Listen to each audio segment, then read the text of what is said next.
Deadly Hurricane Nate hits southern U.S. Hurricane expected to weaken significantly as it rages over land, likely to become a tropical storm on Sunday morning.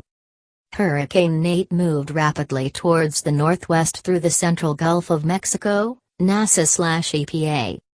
Hurricane Nate has made a second landfall along the U.S. Gulf Coast early on Sunday, after leaving a trail of death and destruction in Central America.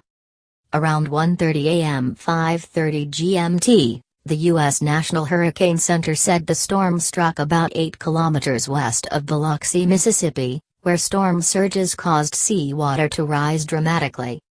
Nate was packing winds of up to 136 kilometers per hour and was moving northwards at 32 kilometers per hour. The hurricane is expected to weaken significantly as it rages over land and is likely to become a tropical storm on Sunday morning, the center said, adding that it will turn toward the north-northwest and then northeast with an increase in forward speed during the next couple of days. Mitch Lanrieu, mayor of New Orleans, declared a state of emergency, saying on Saturday that his city was preparing for the hurricane as it got stronger. "I want to reiterate this to the people of New Orleans: we have been through this many, many times. There is no need to panic. We're encouraging the public to do all they can to prepare as we do in every weather event. You have to have a plan," Lanrieu said. Mississippi officials also declared a state of emergency, and Louisiana ordered some people to evacuate coastal areas in advance of landfall. Central America flooding.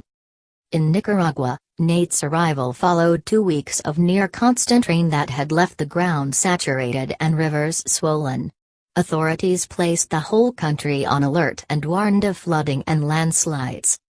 Nicaragua's vice president and spokeswoman, Rosario Murillo, said that at least 11 people had died in that country due to the storm.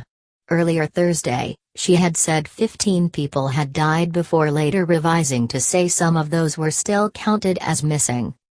Read more: Nate strengthens to hurricane as it nears U.S. Gulf Coast. She did not give details on all the deaths, but said 2 women and a man who worked for the health ministry were swept away by a flooded canal in the central municipality of Juigalpa. Costa Rica's judicial investigation organism blamed 7 deaths in that country on the storm and said 15 people were missing. Flooding drove 5,000 residents into emergency shelters. In Honduras, there were 3 dead and 3 missing, according to Oscar Triminio, spokesperson for the country's firefighters.